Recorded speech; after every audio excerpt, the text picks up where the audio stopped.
Hey guys, what's up? It's me again, Tom from TTT Tom's Tech Time. Welcome to a new episode of mine. Today I want to show you how to set up your DJI Osmo action before the first use or whenever you want, because I'm basically going to explain all menus. Let's get this episode started. Don't forget to leave a thumbs up, and of course, don't forget to subscribe to never again miss any of my upcoming episodes. Again, product links can be found in the description below the video and original test files on tomstechTime.com/OsmoAction. And I was talking so much, I owe you that we get started now.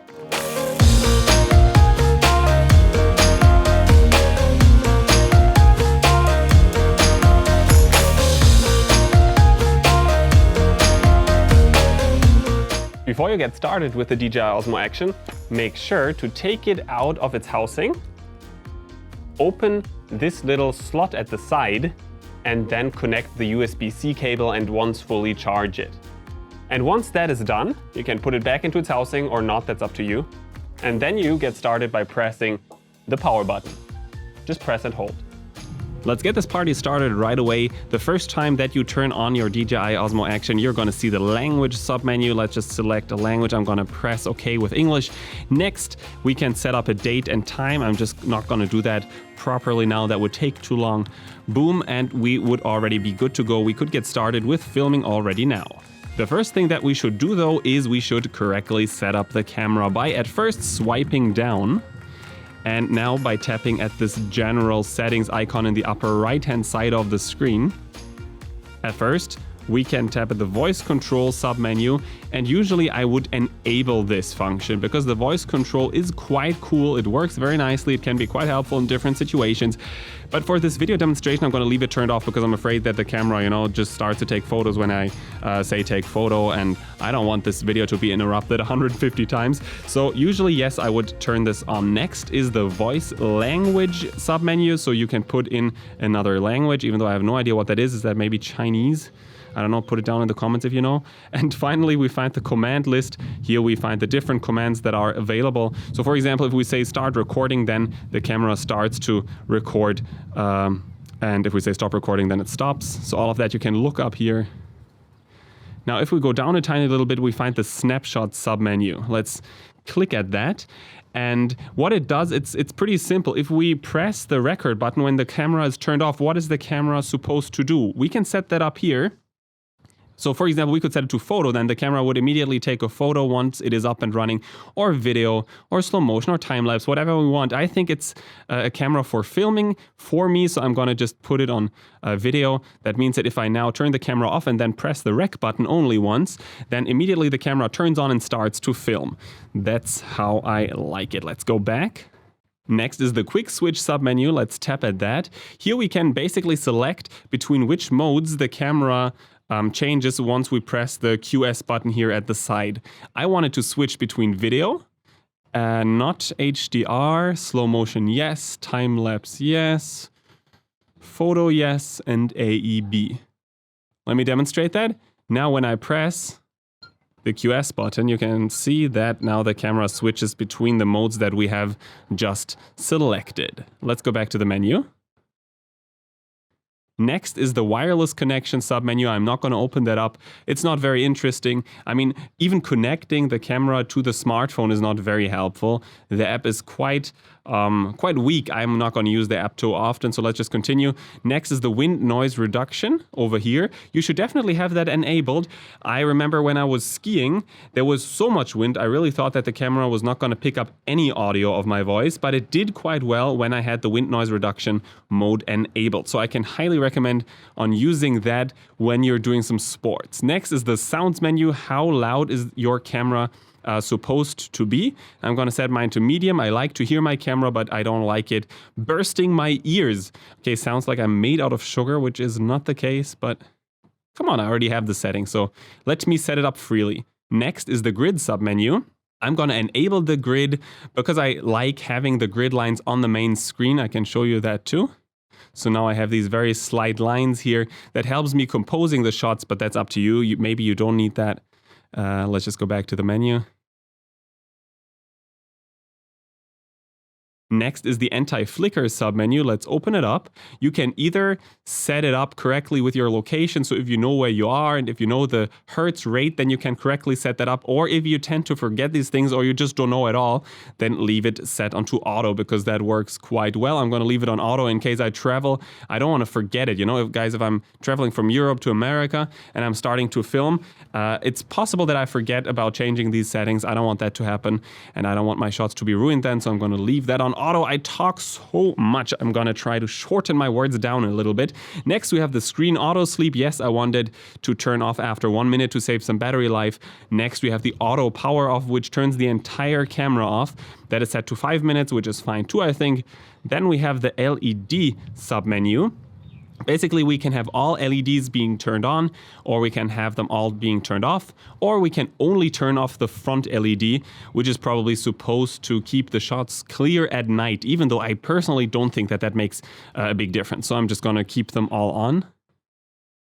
Next, we have the language submenu. It's set to English at the moment, which is perfect. Then the date and time submenu. Format SD card in case you want to format your SD card, then the factory reset submenu, and finally we have the about section, and if we click at that, then we can see the name of the Osmo, the serial number, the firmware version, and some regulatory information. Let's head back. We are moving forward fast. That's how I like it. Next in line, we have the little lock symbol. Once we press that, the screen is locked, which can be super helpful, especially during, I don't know, crazy sports. I did that while I was playing paintball. That was the only way to keep the camera filming only what I wanted it to film. So you guys can see when I press that symbol now, nothing's going to happen. To unlock it, we have to swipe up. Let's go back to the menu. Next, we have the display brightness. So we can set that up by swiping here. I'm going to leave it on maximum brightness. And next, we have this little dude here at the upper left-hand side. This little guy basically lets us create and manage custom modes. I must admit, I just read that from the screen. So if now we have the camera set up to a specific setting, then we can press at this little guy. And now it's going to save the following setting. Video, 4K, 30 frames per second with the rock steady image stabilization and auto white balance enabled. So now I'm going to press OK. And if I later on want to go back to that setting, I can always press at the tiny little symbol here at the bottom left. And then I click on custom and then I can enable that. I can again demonstrate that. Let's reset the camera to something crazy, to burst mode. So now if I want to go to my custom settings, I press there at the bottom left, go to custom, boom, C1, and now I'm back with the settings that I liked. Okay, never mind, let's continue. Next, we have the screen orientation. We can either set it up manually. So now the screen should switch. Oopsala. I'm going to leave it on auto because auto usually does a great job. Next is then the spot meter, which basically can be helpful when the lighting is difficult. So when you want to, let's just say, when you want to save a light setting. So now I could select an area here on the screen. Here, boom. Now, if I press the lock symbol, the light settings are not going to change, even if I move the camera to a surrounding where the light is completely different. So this can be helpful when, for example, filming inside a car, while the outside is super bright and inside the car it's a bit darkish. Then I once tap on something dark, click on the lock symbol, and then even if the person inside the car moves or the camera moves, the light setting is not going to change, which can be helpful, which can save some of our shots. In the end, we can always turn it off by tapping at the little X symbol here in the upper left-hand side. Let's bring the menu up again. Here we can turn the voice control on and off, but we already set it. Yeah, usually you should have it turned on, but for this demonstration, I'm going to keep it turned off. Next is this little icon here. Basically, once we tap at that, we can make the front screen display us the entire 16:9 image that we see. But I would keep that turned off. The front screen is just too small for a 16:9 frame. I would leave it on whatever it is. I'm not sure if it's 4:3, but if you really want to see something, if you really want to make sure your shot is set up correctly, it's usually enough to have it on the standard mode. I can demonstrate it once though. Let's take a look at how it looks when you see the entire image versus how it looks when you see only a fragment of the image but a bit larger. That's already it with the first menu. Let's close that and let's bring up the next menu by swiping from the right to the left, and that is the camera settings menu. At the moment it is set to auto. That means the camera does everything itself. Of course we can click at the little M here and then in manual mode determine the ISO and the shutter speed ourselves. Depends on you, whatever you feel more comfortable with. Next we can tap at this little camera symbol here at the bottom right. And that brings up a few more settings. At first, the white balance menu, we can either set the white balance customly. Let's now say maybe 5,500 Kelvin would fit during daytime, but that's too complicated for an action camera. Most of the time I want the action camera to just do things automatically because I want to focus on the sports. So I'm going to keep that on auto. Next, we have the color mode. We can switch between normal and de-cine-like color. The difference is basically that in de-cine-like mode, the colors are more flat for more professional results, while if you have it set onto normal, then there's more saturation, there is more contrast. Usually I prefer using de-cine-like, but for some reason, maybe that's because I'm still using a beta version of the firmware here of the camera, the de-cine-like looked a bit too washed out to me. That's why at the moment I'm gonna stick and stay with normal. And finally, we have the dewarp submenu. We can in here determine whether we want this more roundish look of the camera or whether we want the camera to straighten the shots automatically. I'm gonna leave the dewarp turned off. I don't like having the camera doing that. I firstly with sports like this roundish look, and in case I want to get around that, it's super simple in almost any editor. There's always a little tool that you can just drag and drop onto a file and then it corrects the lens, so it's not that big of a deal. I'm gonna leave the dewarp turned off. If we now swipe from the bottom to the top, we can at first pick our resolution. So for example here 2.7K, 1080p, or my favorite 4K. And then at the bottom we can select the frame rate. Really depends on what your project is about. I love 4K 25. Of course, for action films, it often makes sense to choose a higher frame rate. And here at the upper right hand side, it gets really interesting. Here you can turn the internal image stabilization either on or off. Blue means that it's turned on. There is something that you should keep in mind. Let's just go to 1080p, for example, and let's put in 240 awesome frames per second for cool slow motion videos. You guys can see that now rock steady is unavailable. I can tap at it as often as I want. It's not gonna turn on. You guys gotta make sure that rock steady is blue. That means that it is enabled. So let's shut this menu down, and here you can always check that again. If it here at the upper right hand side, if it says RS, rock steady, that means that rock steady is enabled. But that's quite tiny, and sometimes you tend to oversee that. At least I tend to oversee that.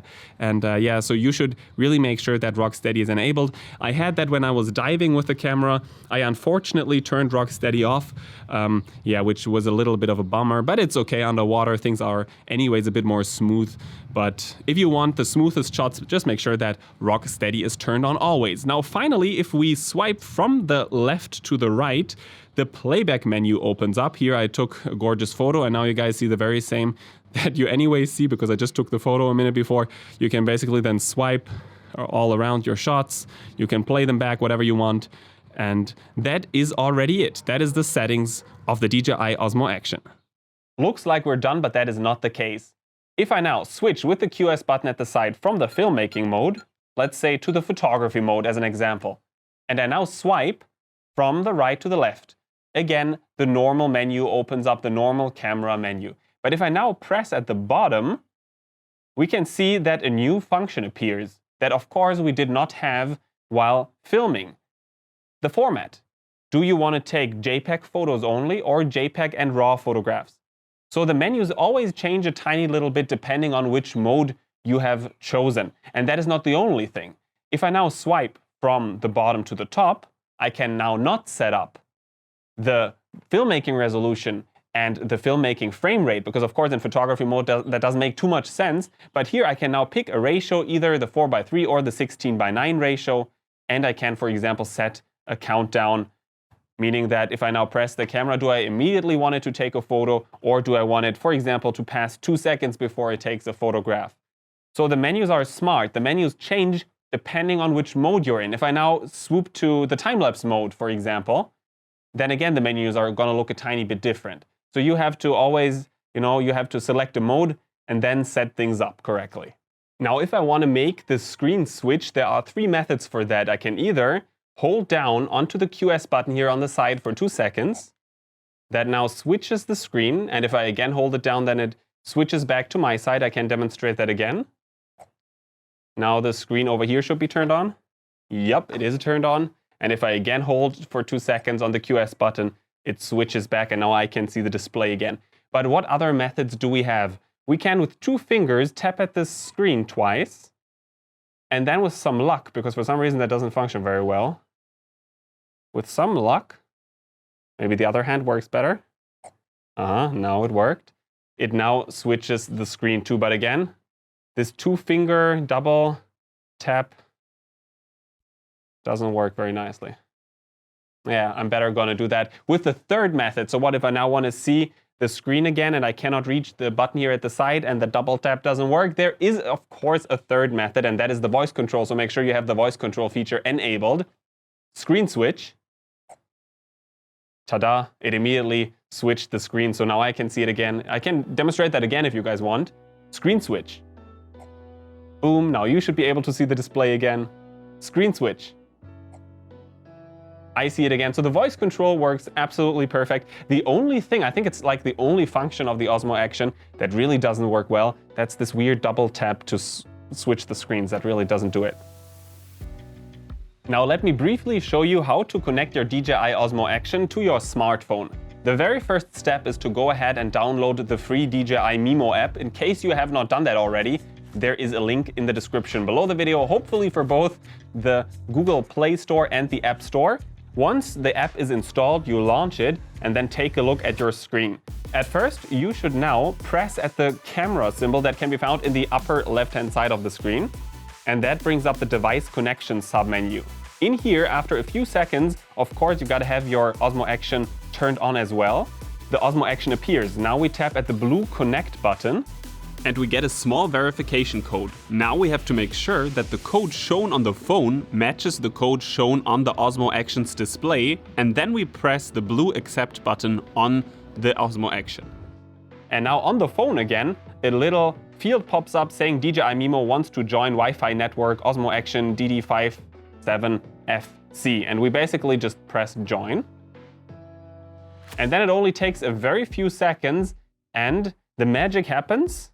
Ta-ta-ta-ta, we now see everything on the smartphone that we can usually see with the camera. We can go through all the settings. We can, for example, bring up the menu down here, change the resolution here to 720p, Full HD, 4K. Thank you guys for watching this video of mine. Now don't forget to leave a thumbs up, and of course, don't forget to please subscribe in order to never again miss any of my upcoming episodes again. And if you still have a few questions left, put them in the comments below. I'll try to answer them. And alternatively, you can join my group on Facebook, facebook.com/groups/TopsTechTime. Plenty of awesome people there, and they will for sure love to help you as much as I want to help you too. And that's it. Over and out. Stay tuned, fly safe.